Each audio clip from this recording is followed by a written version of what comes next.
ひどい。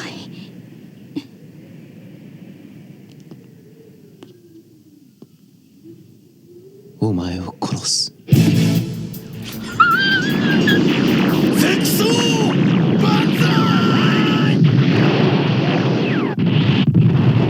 Selamat pagi.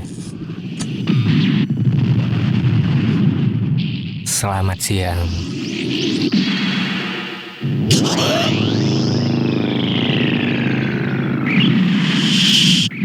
Selamat malam, para bangkotan pencinta robot-robotan. Kita kembali lagi ke Gundam setelah udah berapa lama ya? Dan kali ini kita bakal ngebahas seri terakhir dari trio 90-an Gundam tanpa campur tangan Tomino. Dan mungkin seri Gundam terakhir yang bakal kita bahas di channel ini untuk beberapa waktu ke depan. Sebelum kita beralih ke anime mecha lainnya kayak Macross Evangelion dan ya yang lainnya lah. Ya kalian juga pasti bosan kan tiap update Gundam lagi, ya, politik lagi, ya, politik negara sendiri aja udah bikin pusing anjing. Seperti biasa sebelum kita mulai gue disclaimer dulu ini supaya nggak ada salah paham ya antar kita. Good to know. Gua pertama kali nonton Wing itu ketika masa SMA dan ya nggak selesai. Cuma sampai duel Zack dan Hero kalau nggak salah di salju. Gua juga nggak punya nostalgia bias karena ketika zaman SMA pun ya gue udah terlebih dahulu nonton si Double O, Destiny, F91, Age dan Double Zeta. Jadi gue nggak punya mentality atau doktrin dari ingatan masa lalu dan cognitive framework. Dan gue juga tipikal yang lebih mengutamakan cerita dibanding aspek lain. Dan sebagaimana kita tahu, fan matcha itu terbagi dua, antara yang nonton emang buat lihat mekanya, aksinya, dan ada fans yang pokoknya ya politik gitu kan. Zeon adalah kunci. Harus tragis, cerita harus dewasa, espresso, dan sayangnya gue lebih dekat ke tipikal yang terakhir meski nggak seakut itu ya gangguan mentalnya. Dan karena alasan itu gue nggak paham kenapa banyak orang yang suka dengan Gundam Wing.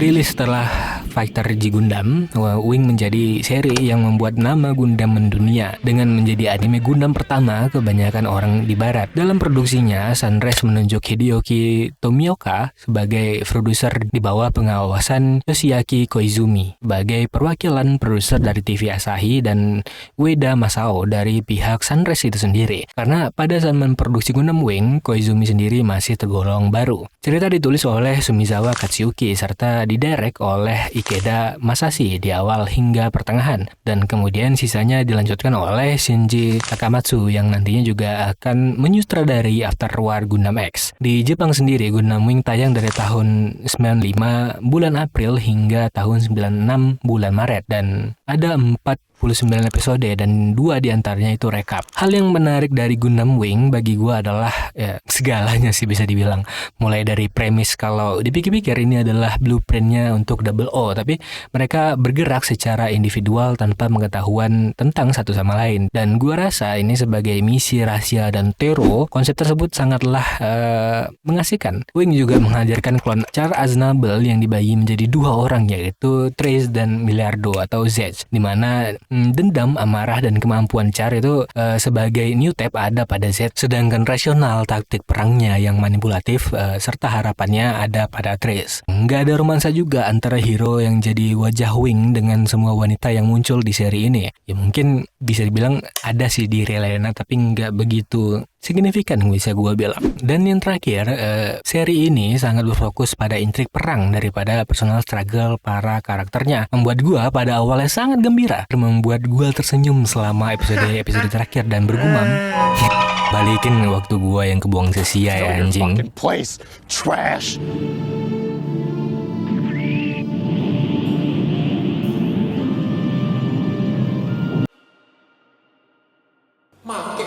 Gundam Plot Armor bersetting di alternative universe bernama After Colony, tepatnya 195 AC, ketika sebuah misi bernama Operation Meteor dimulai. Operation Meteor sendiri adalah sebuah misi yang diberikan kepada 5 Gundam untuk melumpuhkan OS, sebuah organisasi di dalam aliansi bumi yang memasok persenjataan berupa mobile suit. Dalam peluncuran Operasi Meteor, pihak aliansi telah mengetahui keberadaan operasi tersebut dan bersiap untuk mengantisipasi kelima objek asing yang turun ke bumi. Dan dari sanalah kemudian kita menyaksikan 5 Gundam dengan pilar yang berbeda. Hero Yui, pengguna unit Zero One, berhadapan langsung dengan Z. Mereka imbang dan Hero harus berpisah dengan unit Gundamnya untuk sementara, membuat Z dan kru-krunya menjadi satu-satunya unit yang selamat dari upaya pencegahan Operasi Meteor. Mulai dari sana kita diperlihatkan masing-masing 5 pilot Gundam. Ada Hero Yui si Suicidal, ada Torowa si Nihilism, ada Wu-Fei yang patriarki, kemudian Dio si normal sih dia, dan kemudian ada Rebarba si paling privilege. Tiap-tiap individu mulai mengeksekusi misi mereka dengan cara masing-masing hingga kemudian saling bersenggolan dan mulai berinteraksi. Hero dengan Dio, Torowa dengan Rebarba, dan Wu-Fei ya. Sepakat.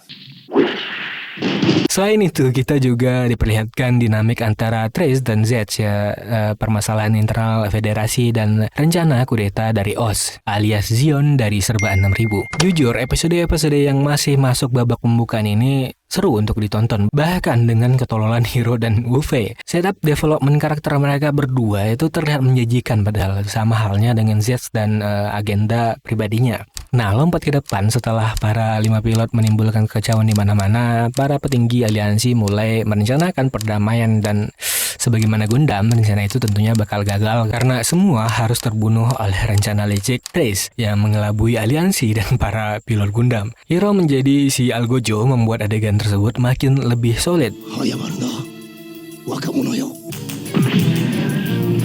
Dan sayangnya di adegan itu pula lah kenikmatan gua nonton Gundam Wing berakhir sebelum seri ini menjadi tumpukan.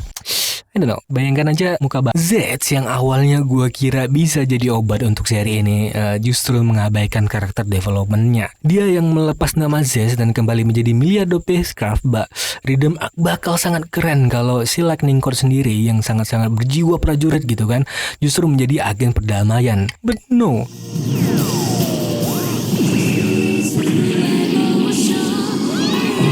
Lovely Ener, Hideyuki Tomiyaka dengan bangga dalam sebuah interview mengatakan kalau dia nggak ingin mengambil jalan yang sama dengan Tomino. Dia ingin Gundam Wing menjadi seri Gundam yang positif. Watashi wa Lilina Doria. Anata wa?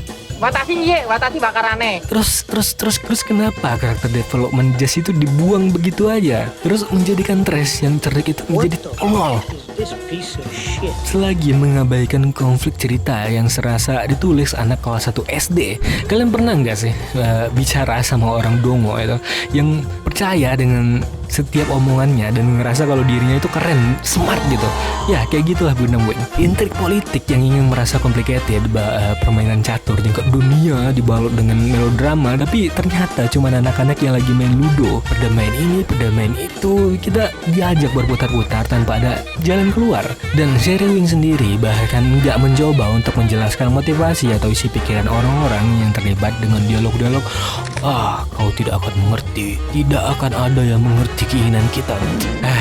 Satu-satunya pilot Gundam yang punya karakter development ya hanya Torowa, dan dia mungkin karakter favorit gua sepanjang seri berlangsung. Ya begitu juga dengan Heavy Arms-nya yang secara desain itu nggak lebay dengan kesan militer yang kuat dan persenjataan yang normal, nggak banyak gimmick aneh, ya sebuah suite normal yang elegan. Torowa sendiri berkembang dari anak dengan ideologi nihilism menjadi lebih aware dan peduli dengan lingkungan. Meski sebenarnya perubahan karakternya itu nggak begitu besar sih. Namun ya jika dibandingkan dengan yang lain, gua rasa dia ditangani jauh lebih baik. Yang menjadi muka Wing sendiri, Hero punya peluang yang besar apalagi dengan legasi namanya yang berasal dari pemimpin koloni yang cinta damai dan terbunuh karena hal tersebut. Ya selayaknya Zion Zum Daikun.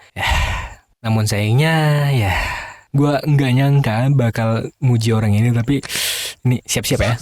Perkembangan Kira bahkan jauh bagus dari Hero. Dan kalau kalian nonton video Gundam Seed gua, kalian tahu betapa muaknya gua dengan remaja labil tersebut. Belum lagi ditambah Rebarba dan Wu-Fei juga sama, nggak ada perubahan. Padahal screen time Rebarba itu jauh lebih banyak dibandingkan si tolol Wu-Fei. Sedangkan Dio anehnya satu-satunya karakter yang gue senangin tanpa adanya perkembangan ya, dan sedari awal ya sifatnya memang paling normal dan gak ada yang perlu diubah menurut gue pribadi. Gue sendiri gak pernah suka dengan desain Deicide, tapi selama nonton Wing gue jadinya mulai suka sampai nganggap unit itu keren ya, meski gak sekeren My Lovely Talgis. Lihat betapa seksi body bulky-nya, lihat betapa menggairahkannya thruster gigantiknya, dan warna putih yang menawan ditemani BBC Big Black Cannon.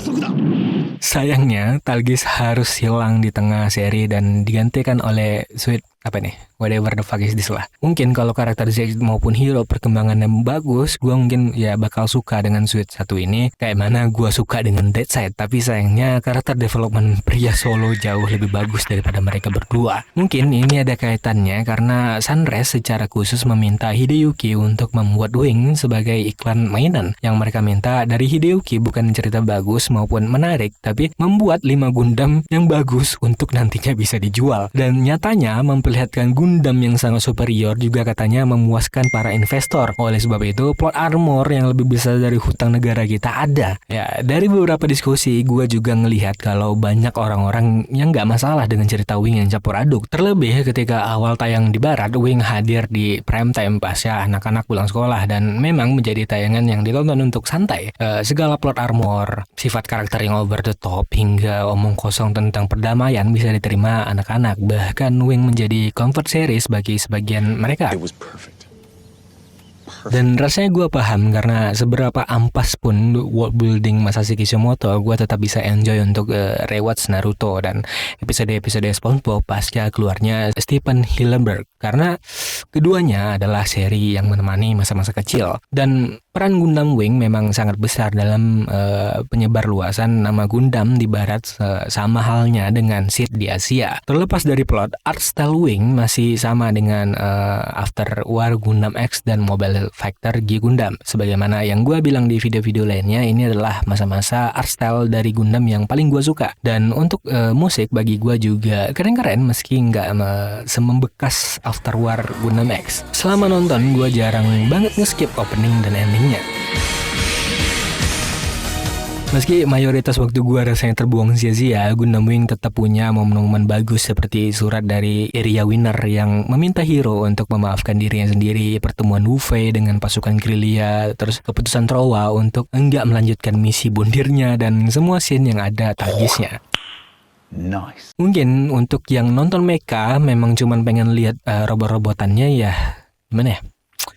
Nggak bisa gue rekomendasiin juga sih, karena adegan aksinya sendiri itu bisa dibilang ya so-so lah. Juga sangat susah untuk direkomendasikan ke orang-orang yang nggak punya ketertarikan nostalgia dengan Wing. Tapi kalau kalian newbie di Gundam dan pengen tetap nonton, ya saran gue jangan anggap terlalu serius dan anggap aja ini anime komedi. Dengan begitu mungkin kalian bisa lebih menikmati seri ini. Mungkin kalian bisa menonton sambil ngerakit Gundam atau melakukan aktivitas hobi lainnya yang bisa multitasking kayak mancing, nge-game, temenin makan, atau sambil bersih-bersih rumah ya. Terserah lah. Yang penting ini seri nggak cocok kalau ditonton sambil coli. Sekian, terima kasih.